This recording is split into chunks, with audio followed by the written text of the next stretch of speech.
Well, hey, morning guys. Yeah, I've been off the camera for a couple of weeks now, so I apologize for that.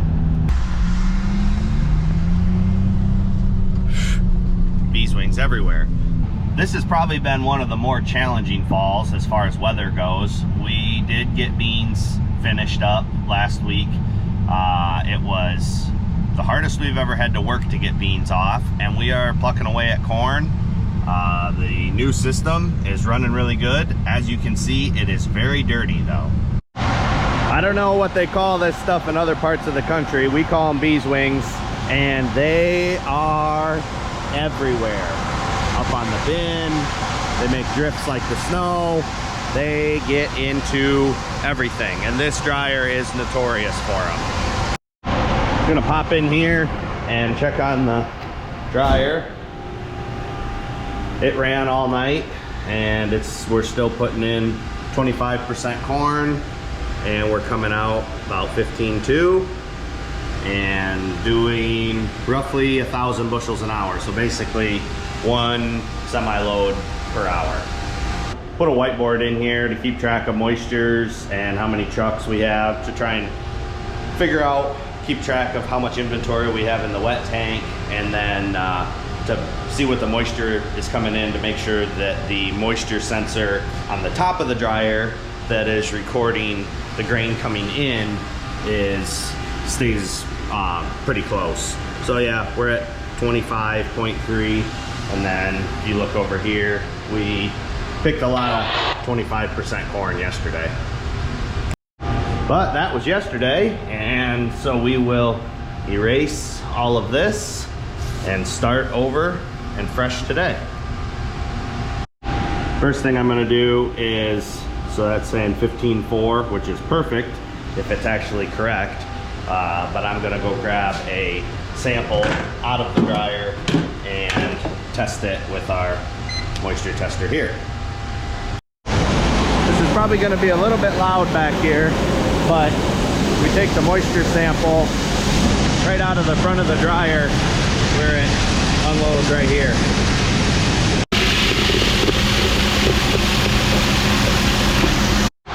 We'll test that corn in just a minute. I gotta get rid of this bees wings drift in front of the door because the combine is actually in the field already, and there's gonna be corn coming in real soon.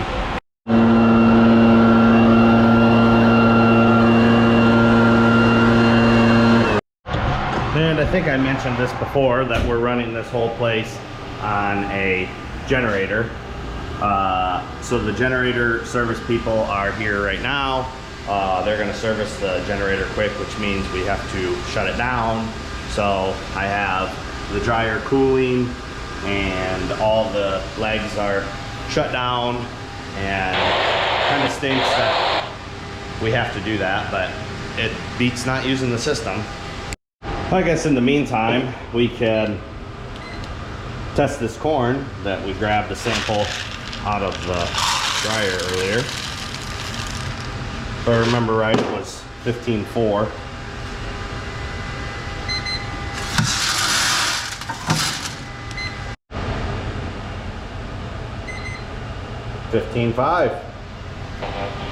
That's what we like to see. So that means that the generator ran all night at exactly the moisture that we wanted it to. So if we go here to our grain moisture graph over the last, say, 12 hours, that line is very flat, which is what we like to see. It basically means it dumped all night long into the big bin between 15 and 15.5%. Perfect. So we stopped cooling, so we are going to kill power to the dryer, and we are actually going to kill power to this panel.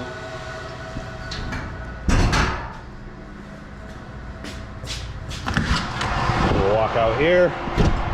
We still have a mess, and kill the main power, and we're good to shut it down. And the gas truck is here again. We get propane delivered every 12 hours. All right, we got got a couple of little fields out of the way, and the dryer's going, generator was serviced, so I'm gonna hop in the third truck here and haul some corn out of the field.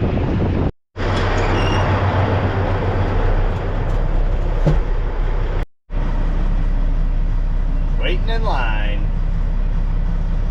This farm's about 8 miles from our home farm, and the corn is pretty decent, so we just can't quite keep up with 2 trucks. That's why we had to add the third.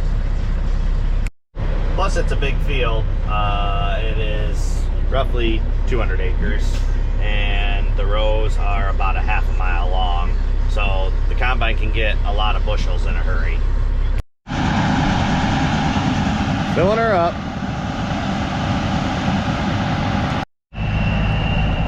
Got a little mud bog action here. It is probably the wettest October we've ever had. Harvest field conditions for us with our minimum tillage practice has been decent, but we have some muddy spots, that's for sure.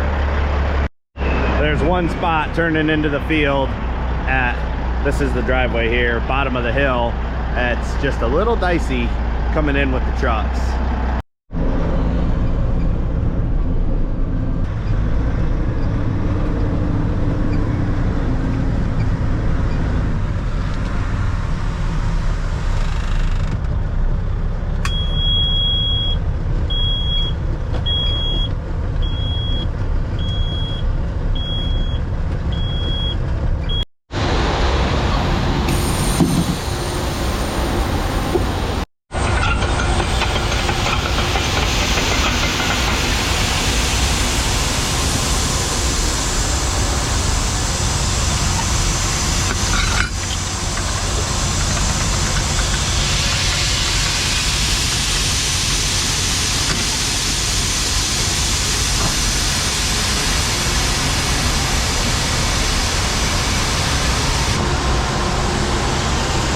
Less than a minute from opening the front door to the back hopper is empty.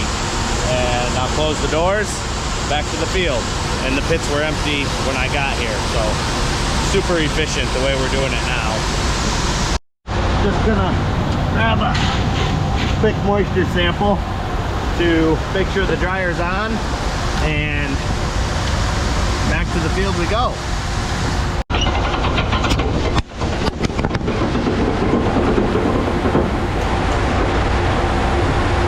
That almost fell in the pit. That wouldn't have been good.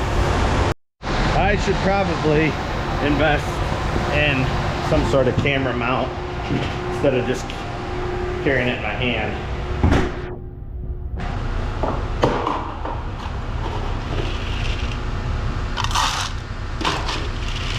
This is wet corn coming right out of the field. Insert Jeopardy music. Not bad. 24.8. For this year, it's not bad. Today's November 3rd. This is probably the wettest corn this late in the year that we've ever had.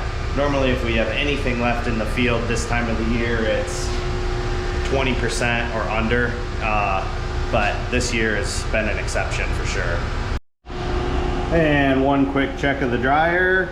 Still bringing in 26% corn.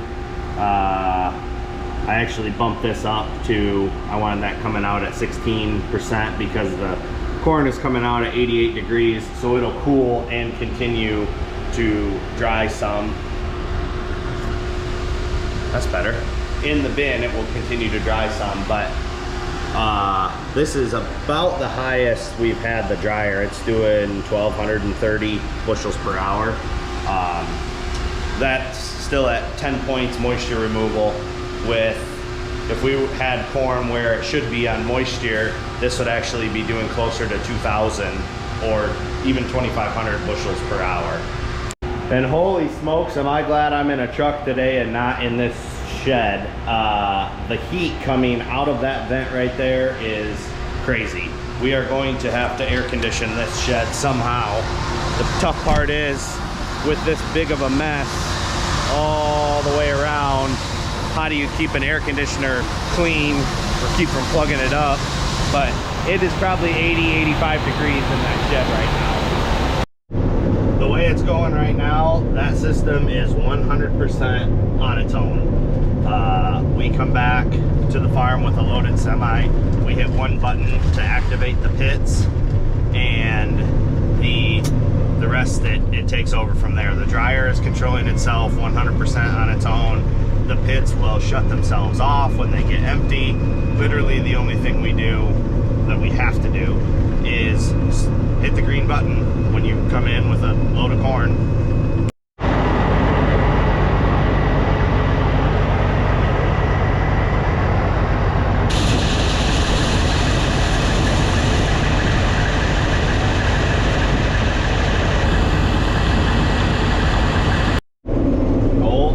Never dies. Well, this is going to be my last load for the night. The wet bin is nowhere near full, but the dryer has enough to go all night. So we're going to get some fuel in the combine and dump the last of the trucks and make sure that everything out here at the grain system is good to go overnight.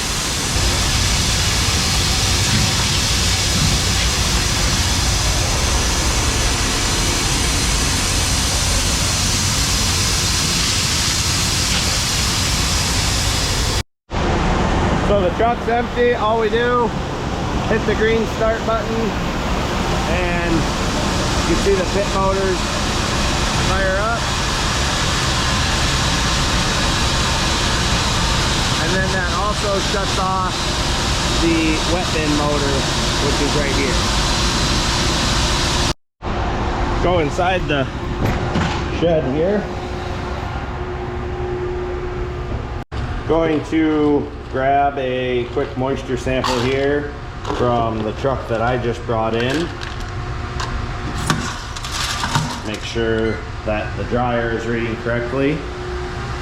I know that the corn coming out of the truck I just brought in is going directly to the dryer because it says grain level okay instead of dryer full. So what that means is the dryer is calling for corn at the top. So since the pit motors are running, the wet bin's not, the corn is actually dumping directly out of the truck right into the dryer. So we will see what that says. 26.3. And over here we have a 25.3, kind of creeping up now. So yeah, 26. So no need to calibrate the top moisture sensor. And the reason I have it coming out a little bit above 15 is because the corn's coming out at 89 degrees. So we will blow cold air from the outside into the storage bin and probably lose a full point of moisture. So we don't want it to be too dry when we haul it to the elevator. We want it to be right there around 15 and a half. And right now the dryer is doing 1,216 bushels per hour. So we have roughly 15,000 bushels in the wet bin. So by morning, it'll be pretty much empty, and we will be we can fire up 8 o'clock tomorrow morning. And I don't want to do it, but I'm gonna have to leave this door open. The bees wings and stuff are gonna blow inside, but you can obviously see we have a mess here already. But it has got to be pushing 90 degrees in this room, which cannot be good on any of the electronics in that cabinet. So I'm just gonna take this truck up, put it in the barn for the night, and be ready to go in the morning. So just to put this in perspective for you guys of what we did today, we didn't keep great track, but we hauled between 25 and 27 loads of corn into the system. With our old system, our absolute max would have been 12 to 14 loads. We didn't even use the blue semi today. With the old system, we would have had to use at least 5 trucks and probably 6 guys. Today we did it with mostly 2. I had to get in a truck this afternoon. So we did it with 3 trucks and 5 guys and hauled 27 loads of corn in here. Oh, and the 9770 did get to come out and play this year. On the very last day of soybean harvest, we had an issue with a bubble auger on actually this 780 right here. The bubble auger is in the grain tank. It quit working, so we got the 9770 out to finish the last 120 acres of beans. So it may seem silly to have a spare $250,000 combine sitting around, but there was never a bean harvesting opportunity between the night that we got done and this very afternoon. Well, that's gonna do it for tonight. I'm gonna edit this tonight and get it out, so tomorrow you'll be sitting there drinking coffee, watching this video, and it will have happened yesterday. So thanks for watching. We'll see you guys on the next one.